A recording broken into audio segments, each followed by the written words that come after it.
दीदार करो हे मुर्शिद कलेमा पढ़ो हे मुर्शिद शेष निश्वास ত্যাগ করিবে যখন তোমারই গোলাম।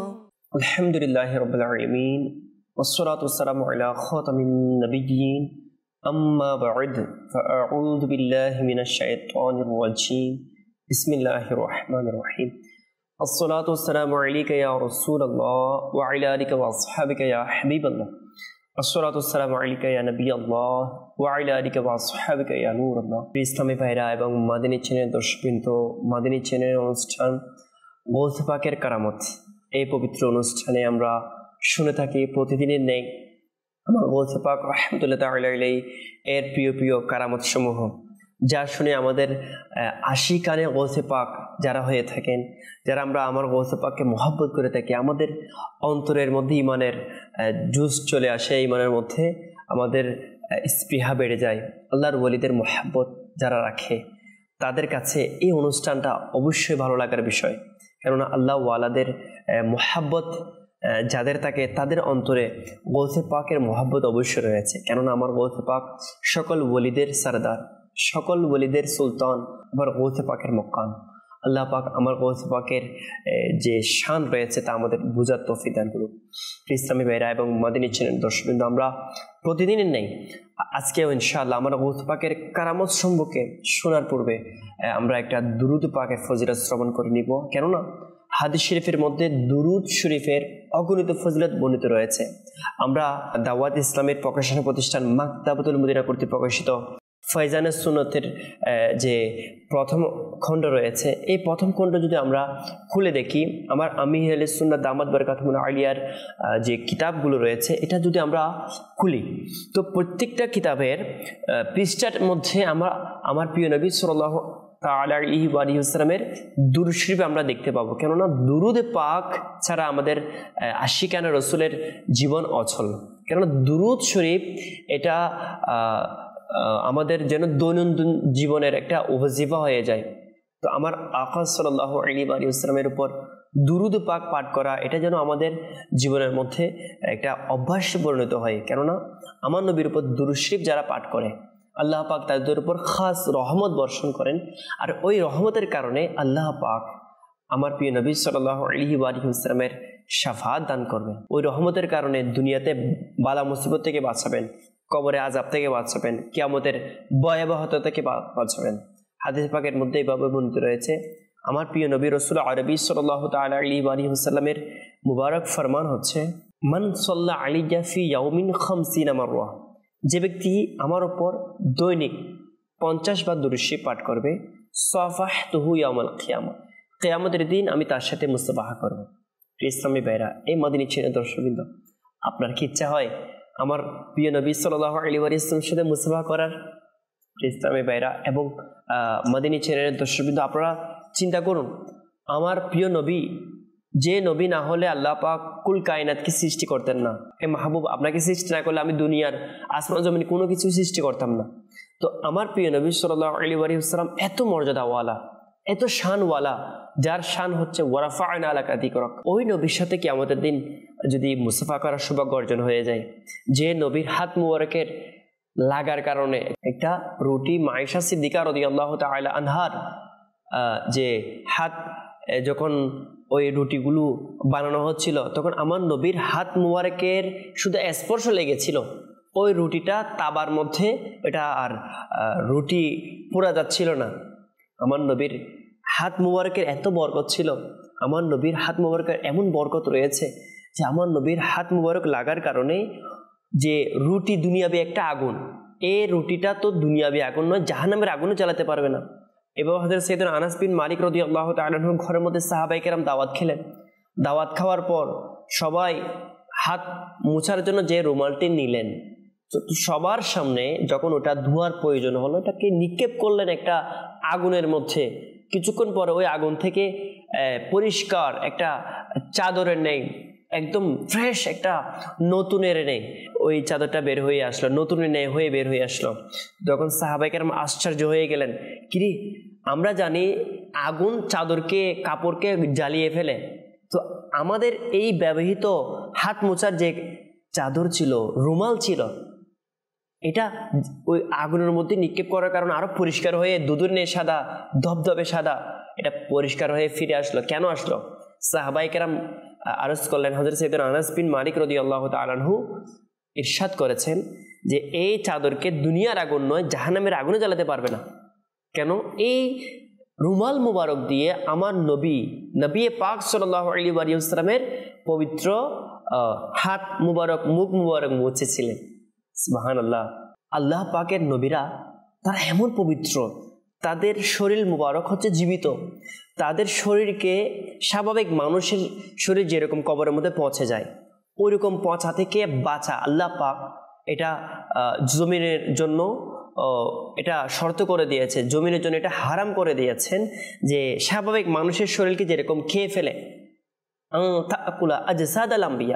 যে জমিন যেরকম স্বাভাবিক মানুষের শরীরকে যেভাবে খেয়ে ফেলে, এরকম খাওয়াকে আল্লাহ পাক নবীদের শরীর মুবারককে খাওয়াকে আল্লাহ পাক জমিনের উপর হারাম করে দিয়েছেন। তো আম্বিয়া কিরামের মর্যাদা যদি এমন হয়, ফা নবিয়ুল্লাহি হাইয়ুন, আল্লাহ পাকের নবীরা কবরের মধ্যে জীবিত, ইউসাল্লুনা ফি কুবুরিহিম, তারা কবরের মধ্যে নামাজরত অবস্থা রয়েছে।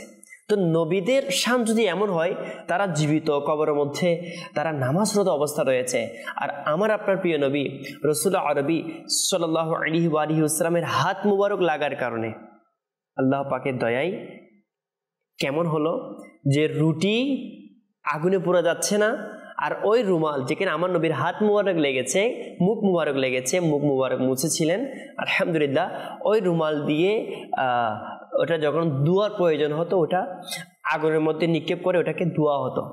ইসলামী বাইরা, জানা গেল আল্লাহ নবীদের সাথে যে বস্তু স্পর্শ করে সেটাকে আল্লাহ পাকের দয়ায় দুনিয়ার আগুন নয়, জাহান্নামের আগুনে স্পর্শ করবে না।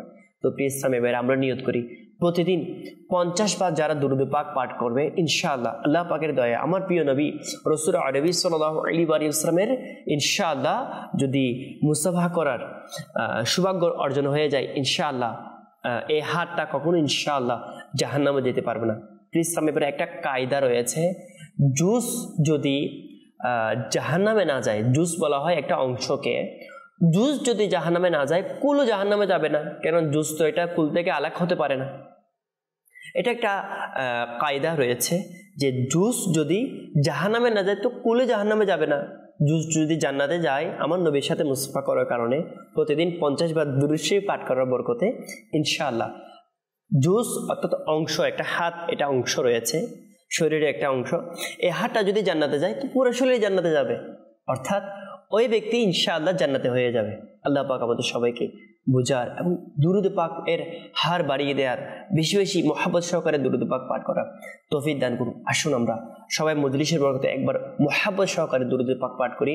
সাল্লু আলাল হাবিব সাল্লাল্লাহু তাআলা আলা মুহাম্মদ সাল্লাল্লাহু তাআলা আলাইহি ওয়া আলিহি ওয়াসাল্লাম, সালাতাম ওয়া সালামান আলাইকা ইয়া রাসূলুল্লাহ সাল্লাল্লাহু আলাইহি ওয়া আলিহি ওয়াসাল্লাম।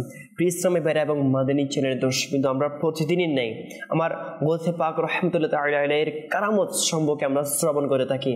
আজকে এমন একটা বিষয়, এমন একটা কারামত সম্পর্কে আমরা জানবো, শুনবো, বুঝবো, যেটা আমাদের আকল, আমাদের বিবেককে হেরান করে দেবে। আল্লাহর ওলিদের যে শান রয়েছে, আল্লাহ পাক কুরআন কারীমের মধ্যে ইরশাদ করেছেন, আলা ইন্না আউলিয়া আল্লাহি লা খাউফুন আলাইহিম ওয়া লা হুম ইয়াহজানুন।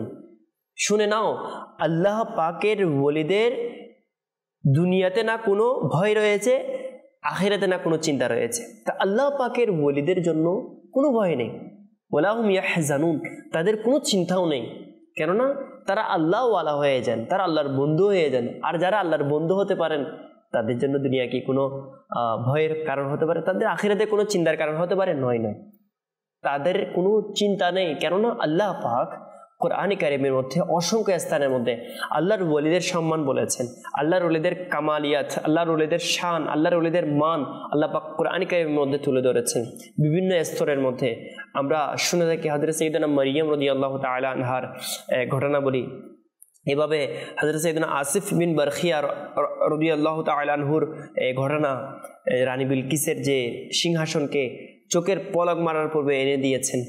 এইভাবে আমরা শুনে থাকি যে হযরত সাইয়েদনা লুকমান হাকিম রাদিয়াল্লাহু তাআলা আনহু সূরা লুকমান, ইসলামী বাইরা মাদানী চ্যানেল দর্শকবৃন্দ, সূরা লুকমান নামে একটা সূরা অর্থাৎ সূরা নাজিল করা হয়েছে। তিনি নবী ছিলেন না, অধিকাংশ মত অনুসারে তিনি আল্লাহর ওলি ছিলেন। তিনি নিজের বাচ্চাকে, নিজের বৎসকে তিনি উপদেশ দিয়েছেন, ইয়া বুনাইয়া লা তুশরিক বিল্লাহ, হে আমার বৎস, হে আমার পুত্র সন্তান, হে আমার ছেলে, তুমি আল্লাহ পাকের সাথে শিরিক করিও না। ইন্না শিরকা লাযুলমুন আযীম, নিশ্চয় এই শিরক অর্থাৎ আল্লাহ পাকের সাথে অংশীদারত্ব করা, আল্লাহ পাকের সাথে শিরিক করা, এটা হচ্ছে অনেক বড় একটা জুলুমের মধ্যে অন্তর্ভুক্ত। আল্লাহ পাকের সাথে শিরিক করা থেকে হযরত সাইয়েদনা লুকমান হাকিম তিনি নিজের বৎসকে, নিজের ছেলেকে বারণ করেছেন। তিনি যা বারণ করেছিলেন আল্লাহ পাকের দরবারে কবুল হয়েছিল, তা কুরআনে কারিমের মধ্যে সূরা লুকমানের মধ্যে আল্লাহ পাক ইরশাদ করে দিয়েছেন। কিন্তু ইসলামে ভাইরা, লুকমান হাকিম তিনি আল্লাহর ওলি ছিলেন, তিনি আল্লাহর নেক বান্দা ছিলেন। এভাবে অনেক আল্লাহর নেক বান্দা যাদের আলোচনা কুরআনে কারিমের মধ্যে রয়েছে, হ্যাঁ আমরা পড়ে তো দেখি, আমরা শুনতে দেখি আল্লাহ ওয়ালাদের কারামত, আল্লাহ ওয়ালাদের শান আল্লাহ পাক কেমন কেমন রেখেছে। ইসলামী ভাইরা, আসলে আল্লাহর ওলিদের শান আল্লাহ পাক রেখেছেন, অনেক বেশি রেখেছেন কুরআনে কারিমের মধ্যে, বিভিন্ন আয়াতের মধ্যে বর্ণিত, হাদিস পাকের মধ্যে বর্ণিত। আজকে ইনশাআল্লাহ তার মধ্য থেকে আমার হুজুরে গৌথ পাক শাহনশাহ বাগদাদ হুজুরে গৌথ পাক রাদিয়াল্লাহু তাআলা আনহুর শান কেমন আমরা আজকে শ্রবণ করব। ইসলামী ভাইরা, মাদানী চ্যানেলের দর্শকবৃন্দ, বাহাজাতুল আসরার এটা এমন একটা কিতাব, বুখারী শরীফ যেরকম একটা সহিহ কিতাব, হাদিস পাকের গ্রন্থ, সহিহ গ্রন্থ, যে কিতাবের বিরুদ্ধে কেউ আসবে, কেউ প্রশ্ন করবে এমন কোনো অবকাশ থাকে না। কেননা বুখারী শরীফ এটা সবাই আমরা জানি, এটা যারা বর্ণনা করেছেন, যারা লিখেছেন, তারা একটা বিশ্বস্ত ব্যক্তির মাধ্যমে এগুলো করা হয়েছে। বুখারী শরীফ লেখার পূর্বে হযরত সাইয়েদুনা মুহাম্মদ বিন ইসমাইল বুখারী রাহমাতুল্লাহ তাআলা আলাইহি একটা হাদিস পাক লেখার পূর্বে আমার নবীর রওজা আনোয়ার শরীফের থেকে অনুমতি নিতেন, ইয়া রাসূলুল্লাহ এটা কি আমি লিখব? দেখেন হযরত সাইয়েদনা ইমাম মুহাম্মদ বিন ইসমাইল বুখারী রাহমাতুল্লাহ আলাইহি এটার আকীদা ছিল, তু জিন্দা হে ওয়াল্লাহ, তু জিন্দা হে ওয়াল্লাহ, মেরে চশমে আলম সে চুপ জানে ওয়ালে, ইয়া রাসূলুল্লাহ আপনি জীবিত রয়েছেন, আপনি জীবিত রয়েছেন, ইয়া রাসূলুল্লাহ আপনি জীবিত, আমার এই নগণ্য চোখ দিয়ে আমি আপনাকে দেখতে পারছি না। তো এই জন্য যিনি বুখারী শরীফ লিখেছেন, আমরা তো বুখারী শরীফের নাম অনেক বেশি বলে থাকি, বলা উচিত মাশাআল্লাহ, আমার নবীর হাদিস পাক মহব্বত সহকারে বলা উচিত, আরো বেশি বলবেন। কিন্তু ইমাম বুখারী রাহমাতুল্লাহ তাআলা আলাইহি আমার নবীর কত মহব্বত করতেন, আমার নবীর কত তাজিম করতেন। আজকে আমরা আমার নবীর তাজিমের বিষয়ে যখন কথা আসে, তখন অনেক সময় আমরা একটু অলসতা পোষণ করি, একটু কৃপণতা পোষণ করি আমার নবীর মহব্বতের ক্ষেত্রে, আদবের ক্ষেত্রে। ইসলামী ভাইরা, আমরা যারা বুখারী শরীফ এর নাম নিই, বুখারী বলি, যে কোনো ক্ষেত্রে বুখারী শরীফের নাম নিয়ে থাকি। ইমাম বুখারী রাহমাতুল্লাহ আলাইহি বুখারী শরীফ লেখার পূর্বে আল্লাহ পাকের প্রিয় মাহবুব সাল্লাল্লাহু আলাইহি ওয়াসাল্লামের রওজা আনোয়ার শরীফের মধ্যে অনুমতি নিতেন। যদি একটা ইশারা আসতো আমার নবীর পক্ষ থেকে যে এই হাদিস শরীফটা ইয়া রাসূলুল্লাহ আমি লিখবো কিনা, অর্থাৎ একজন সশরীরে কোনো ব্যক্তি যদি উপবিষ্ট থাকে, আমরা তাদের মধ্যে যেরকম চেক আপ করে থাকি, এই লাইনটা কি শুদ্ধ রয়েছে, একটা প্রুফ নিয়ে থাকি, অ্যাপ্রুভ নিয়ে থাকি, ওভাবে আল্লাহ রসুল জীবিত নবী। তো সেজন্য তো হযরত সাইয়েদনা শরফুদ্দীন বুসিরি রাহমাতুল্লাহ তাআলা আলাইহি ইনার স্বপ্নের মধ্যে এসে ইনার প্যারালাইসিসের মধ্যে হাত মুবারক বুলিয়ে দিলেন।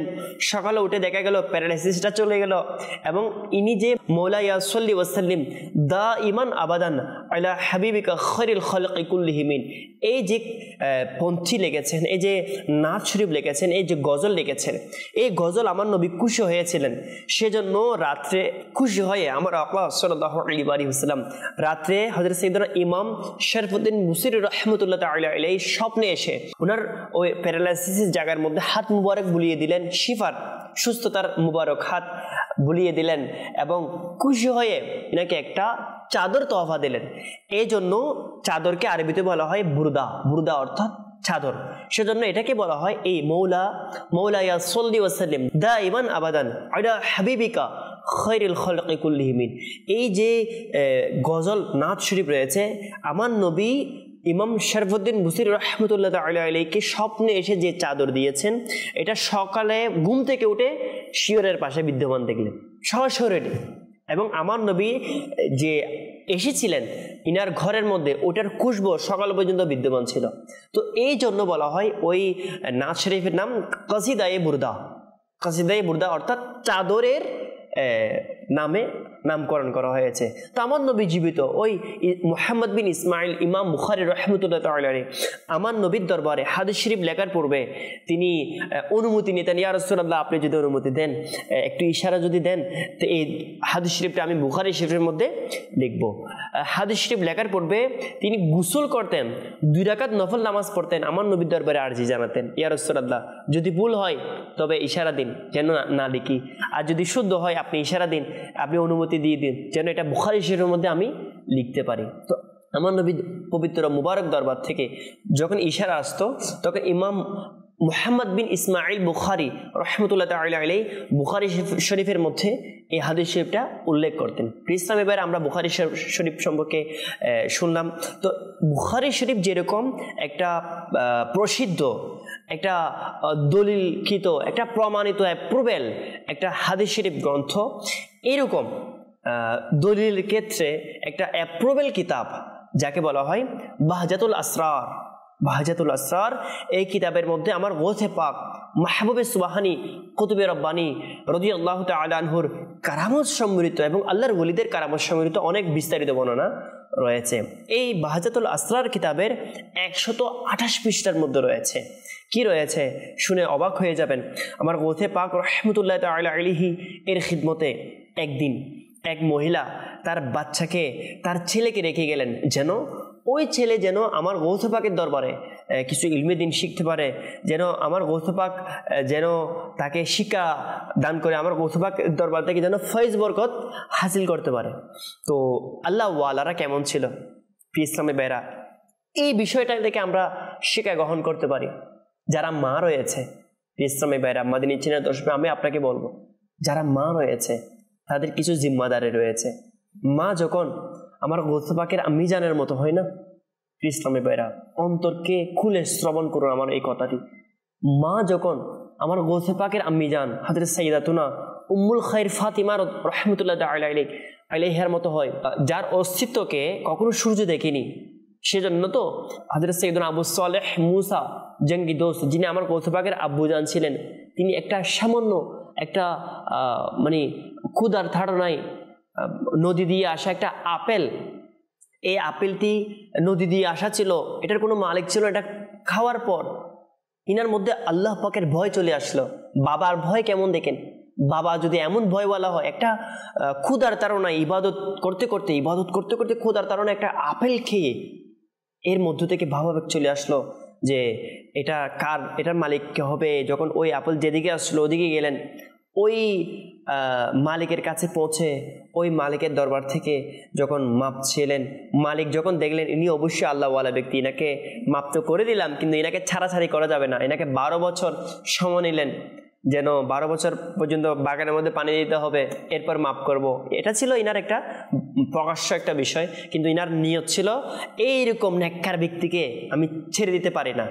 ইনাকে আমার কন্যা সন্তান রয়েছে, তার আরো 12 বছর পর তিনি বিবাহর যোগ্য হবে, সেজন্য এনাকে ধরে রাখলেন। অর্থাৎ আল্লাহ ওয়ালা, আমরা তো কাউকে বিবাহ দেওয়ার সময় চয়েস করি টাকার দিকে, অর্থের দিকে, সম্পদের দিকে, সৌন্দর্যের দিকে।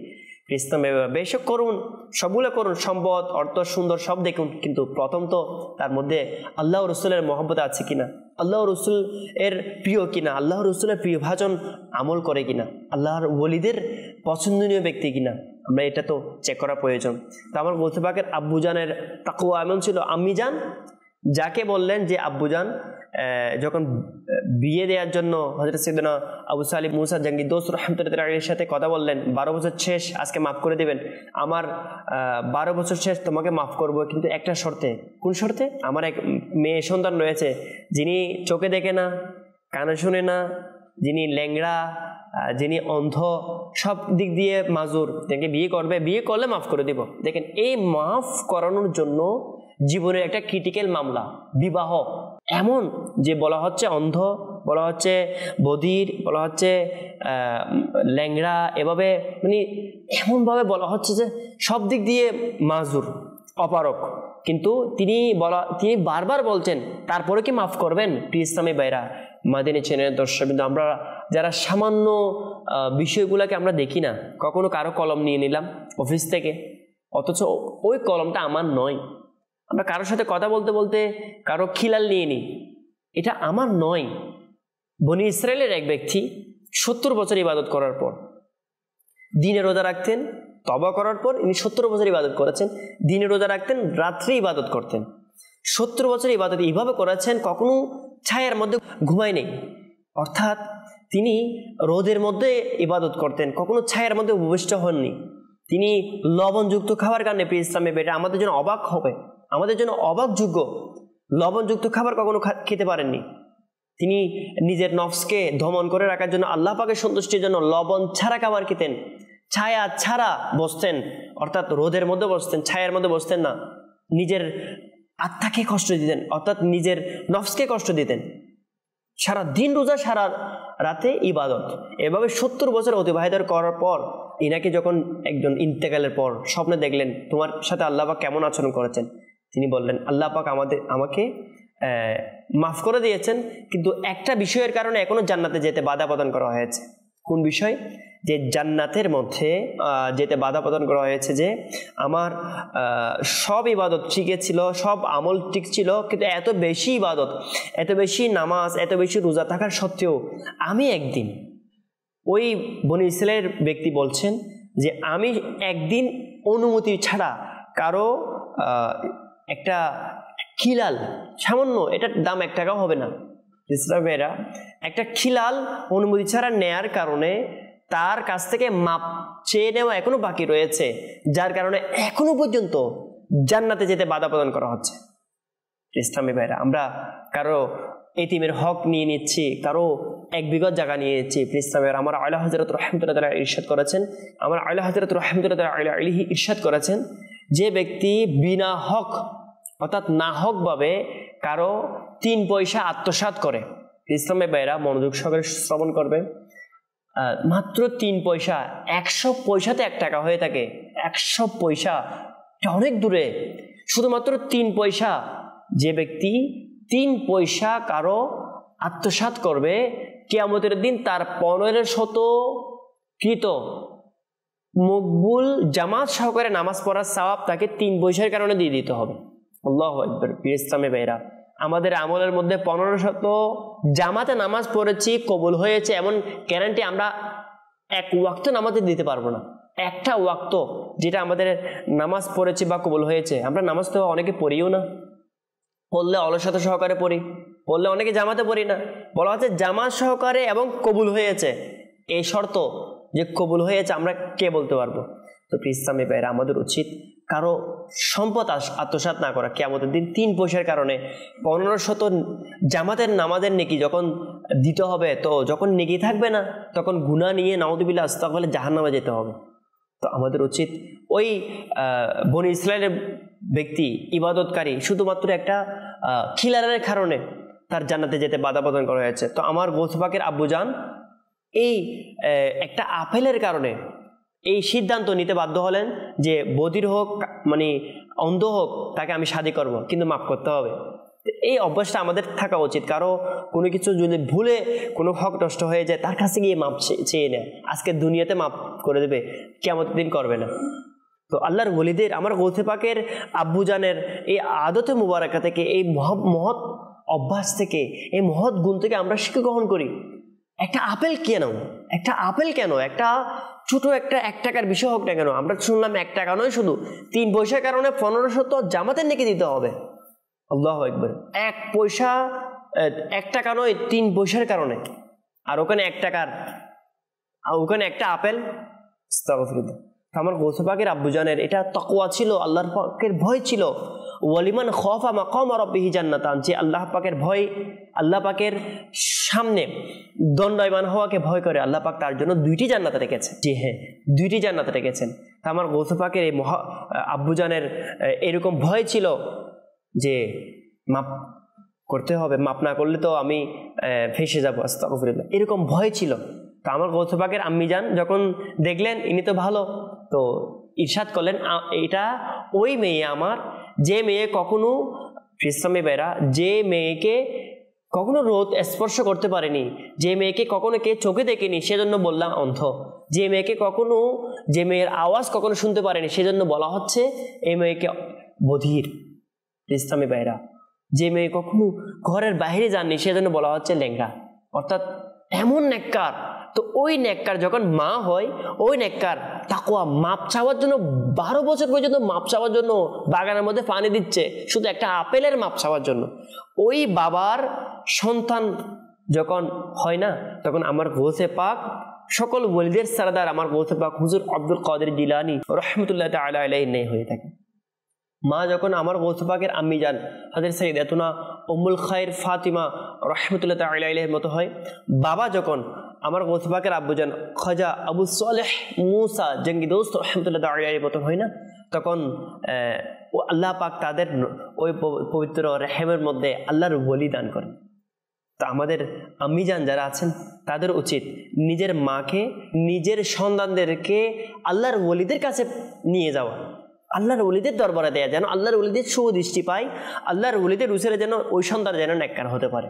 বাবার উচিত নিজের ছেলেকে নিয়ে যেন কোনো মাজার শরীফে যায়, কেননা বাবা আজকে গিয়ে গিয়ে শিখাবে, তো ওই বাচ্চা আল্লাহর ওলিদের মহব্বত পাবে, আর আল্লাহর ওলিদের ফয়জারের মাধ্যমে, আহলে সুন্নাত ওয়াল জামাতের মাধ্যমে ইনশাআল্লাহ সঠিক আকীদার মধ্যে থাকবে এবং ফয়জ বরকতে ধন্য হবে। তো আমার গৌস পাকের দরবারে এক মহিলা, ইনি আমার গৌস পাকের ফয়জ বরকত পাওয়ার জন্য নিজের বাচ্চাকে এনে দিলেন। তো আলহামদুলিল্লাহ আমার গৌস পাক দরবারে যখন ফয়জ বরকত পাওয়ার জন্য এনে দিলেন, তো এরপর তিনি রহমতুল্লাহ তাআলা আলাইহি তাকে মুজাহাদা অর্থাৎ ইবাদত রিয়াজতের মধ্যে লিপ্ত করে দিলেন। আমার গৌস পাক তাকে ইবাদতের মধ্যে লিপ্ত করে দিলেন। একদিন তার মা পুনরায় আসলেন তার ছেলেকে দেখার জন্য, দেখলো ক্ষুধা ও রাত্রি জাগরণের কারণে ছেলে অনেক দুর্বল হয়ে গিয়েছে। সে জব শরীফের রুটি খাচ্ছিল, অর্থাৎ জব আরব শরীফের মধ্যে আরব যেগুলো গলফ কান্ট্রি রয়েছে ওখানে পাওয়া যায়, যেগুলো জব হয়ে থাকে ওগুলো একটু ময়দা এর তুলনায় একটু শক্ত হয়ে থাকে, খেতে একটু কষ্ট হয়ে থাকে, কিন্তু জবের রুটি খাওয়ার সুন্নতে মুবারাকা রয়েছে। তা আমার প্রিয় নবী সাল্লাল্লাহু আলাইহি ওয়াসাল্লাম জবের রুটিকে ধন্য করেছেন, এটাকে তানাউল ফরমাইয়েছেন, এটাকে আহার্য করেছেন। তো জবের রুটি ওই ছেলে, ওই মায়ের ছেলে খাচ্ছিল, আর এদিকে দেখলেন আলহামদুলিল্লাহ ওই মা আমার হুজুরে গৌস পাক রাহমাতুল্লাহ তাআলা আলাইহির দরবারে উপস্থিত হলো, দেখলো তার সামনে অর্থাৎ আমার গৌস পাকের সামনে একটি মুরগির হাড় রয়েছে, অর্থাৎ একটা মুরগির হাড় রাখা রয়েছে, অর্থাৎ মুরগিটা খাওয়া হয়েছে কিছুক্ষণ পূর্বে, ওই মুরগির হাড় যেগুলো খাওয়ার পরে বেঁচে যায় ওই হাড়গুলো রাখা উপবিষ্ট রয়েছে, ওই হাড়গুলো বিদ্যমান রয়েছে যা আমার গৌস পাক রাহমাতুল্লাহ তাআলা আলাইহি আহার করেছিলেন। ওই মহিলা আরজ করলো, আপনি নিজে মুরগির মাংস খেলেন, আপনি নিজে মুরগির মাংস খেলেন আর আমার ছেলেকে জবের রুটি খেতে দিলেন, অর্থাৎ আপনি তো মাশাআল্লাহ অনেক সুন্দর মুরগি, অনেক ভালো খাবার, একটা মানসম্মত অর্থাৎ দামি খাবার খাচ্ছিলেন, আপনি ভালো খাবার খাচ্ছিলেন, যেটা সুস্বাদু খাবার খাচ্ছিলেন, কিন্তু আমার ছেলেকে আপনার কদমে দিয়েছি আপনার খিদমত করার জন্য, আপনার সোহবত পাওয়ার জন্য, আপনার ফয়েজ বরকত পাওয়ার জন্য, কিন্তু আমার ছেলে একটু ক্ষুধার্ত বেশি থাকছে, ইবাদত বেশি করছে, আর আমার ছেলে মাত্র শক্ত শক্ত জবের রুটি খাচ্ছে আর আপনি গুস্ত দিয়ে খাচ্ছেন। এটা যখন বললেন এই কথা শুনে আমার গৌস পাক রাহমাতুল্লাহ তাআলা আলাইহি আপন হাত মুবারক মুরগির হাড়ের উপর রাখলেন এবং বললেন, ইসলামী ভাইরা এবং মদিনী চিনের দর্শকবৃন্দ, এটা বাহাজাতুল আসরারে 128 পৃষ্ঠার মধ্যে বর্ণিত রয়েছে। আমার গৌস পাক বললেন সূরা ইয়াসিন শরীফের মধ্যে হাড়ের কথা বলা হয়েছে, আল্লাহ পাক হাড়ের কথা বর্ণনা দিয়েছেন, যে আমার গৌস পাক রাহমাতুল্লাহ তাআলা আলাইহি এখানে ওই আয়াতের অংশ ওয়াহিয়া রমিম এবং আল্লাহ পাকের আদেশক্রমে জীবিত হওয়ার জন্য নির্দেশ দিলেন, যে আল্লাহ পাকের হুকুমে জীবিত হয়ে যাও, যিনি গলে যাওয়া হাড়কে জীবিত করবেন। গলে যাওয়া হাড়, যাদের কবরের মধ্যে হাড় গলে যায়, সূরা ইয়াসিন শরীফের মধ্যে আল্লাহ পাক ইরশাদ করেছেন ইউহিল ইযওয়ামা ওয়া হিয়া রামীম, আল্লাহ পাক গলে যাওয়া যে হাড় রয়েছে এগুলো থেকে আল্লাহ পাক আবার সুস্থ একজন বিবেক সম্পন্ন মানুষে তৈরি করবেন। ইসলামী ভাইরা, তো আল্লাহ পাকের হুকুমে আমার গৌথ পাক নির্দেশ দিলেন ওই হাড়কে, যেগুলো মুরগির হাড় ছিল, যে আল্লাহ পাকের হুকুমে জীবিত হয়ে যাও, যিনি গলে যাওয়া হাড়কে জীবিত করবেন।